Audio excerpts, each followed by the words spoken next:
जंगल के राजा शेर का दोस्त गधा।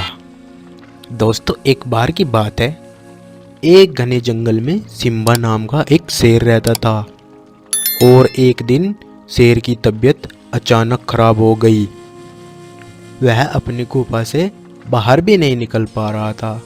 शेर कहीं न कहीं अपने मन में एक बात को सोचकर बहुत ही दुखी था। अरे, अगर मैं इस गुफा से बाहर नहीं निकल पाया तो मैं शिकार कैसे कर पाऊंगा। अरे, यूं तो मैं ज्यादा दिन जिंदा भी नहीं रह पाऊंगा और भूख के मारे तो मेरी हालत अभी से खराब होती जा रही है। यह बात सोचकर शेर मन ही मन बहुत ज्यादा दुखी हो रहा था। परंतु उसकी किस्मत में कुछ और ही लिखा था। यूं थोड़ी देर बाद एक गधा घूमते घूमते शेर की गुफा के पास आ पहुंचा और देखने लगा कि गुफा के अंदर कौन है। तभी गधा आवाज लगाता है, राजा जी, कहाँ हो आप? राजा जी, क्या आप गुफा के अंदर ही हो? राजा जी। ऐसे गधे की आवाज सुनकर शेर की जान में थोड़ी सी जान आती है। उसे राहत भरी सांस मिलती है।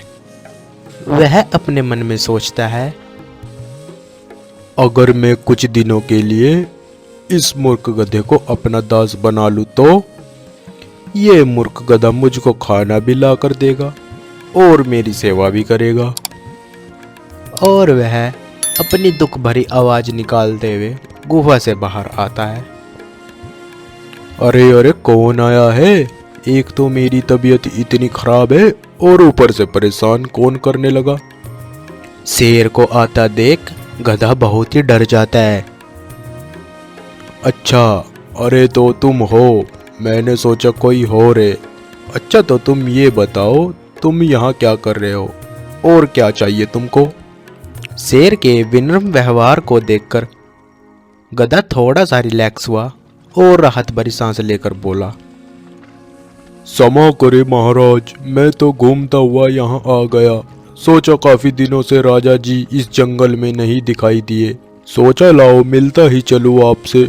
मुझे नहीं पता था कि आप कुछ दिनों से यहाँ आराम कर रहे हो, मुझे माफ कर दो। मैं आज के बाद कभी नहीं आऊंगा आपकी गुफा की तरफ। गधे के मुंह से यह बात सुनकर शेर गधे को झूठा दिलासा देते हुए कहता है, अरे कोई बात नहीं, अब तुम आ ही गए हो तो मुझे तुमसे एक काम है। मेरी तबीयत बहुत ही ज्यादा खराब है और मुझे बहुत ही ज्यादा भूख लग रही है। अगर तुम मेरे लिए भोजन की व्यवस्था कर सको तो यह बहुत ही अच्छी बात होगी और मैं तुम्हारे लिए सभी प्रकार की सुरक्षा प्रदान कर सकूंगा। शेर की दुख भरी हालत जानकर गधा बहुत ही दुखी हो जाता है और शेर को कहता है, ठीक है महाराज, मैं आपके लिए भोजन लेकर आऊंगा, परंतु आप मेरी सुरक्षा हमेशा करोगे और इस जंगल में कोई भी जंगली जानवर मुझे परेशान नहीं करेगा। इस बात का ध्यान तुमको रखना होगा।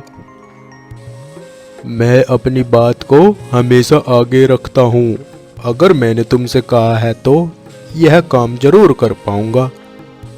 कुछ देर बाद गधा शेर के लिए शिकार ले आता है। शेर आराम से बैठकर पेट भर खाना खाता है। ऐसे करके धीरे धीरे दिन बीतते जा रहे थे। शेर भी अब कहीं ना कहीं मन में सोचता है कि गधा उसके काम आ रहा है। अब शेर का दिल गधे के प्रति दया भावना और प्यार में बदल गया था। शेर भी गधे से दोस्ती कर लेता है। दोनों साथ साथ जंगल में घूमने लगते हैं। उन दोनों को घूमते हुए सभी जानवर देखते हैं और देखते ही रहते हैं, क्योंकि गधा शेर के साथ साथ चल रहा था और वे मन ही मन सोचते हैं, शायद गधा शेर का दोस्त है और कुछ गधे शेर के दोस्त गधे का मजाक बना रहे होते हैं। यह सुनकर गधा बहुत ही परेशान हो जाता है और अपने मन में सोचता है, अरे कुछ समय पहले तो ऐसा बिल्कुल भी नहीं था, आज पता नहीं ये लोग ऐसा क्यों कर रहे हैं। गधे की यह बात शेर सुन लेता है और वह गधे से बोलता है, अरे गधे भाई, ये सब इसलिए परेशान हो रहे हैं कि तुम मेरे दोस्त हो, और जो मेरा दोस्त होता है वह बहुत ही महान होता है। ये सभी तुमसे इसलिए जल रहे हैं, तुम चिंता मत करो। शेर के मुंह से ये बात सुनकर गधा बहुत ही खुश हो जाता है, क्योंकि वह शेर का दोस्त है और शेर इस जंगल का राजा, इसका मतलब राजा का दोस्त गधा। पर बहुत से गधे उस गधे से दूर होने लगे थे, क्योंकि वह शेर का दोस्त था, इसलिए वह गधे से बात भी करना पसंद नहीं करते थे। गधे को इस बात का बहुत ही बुरा लगा, पर वह इस बात को सोचकर हमेशा चुप हो जाता कि शेर उसका दोस्त है। देखा दोस्तों, जिंदगी में हमको बहुत सारे दोस्तों की ज़रूरत नहीं होती, कभी कभी एक दोस्त भी 100 दोस्तों के बराबर होता है।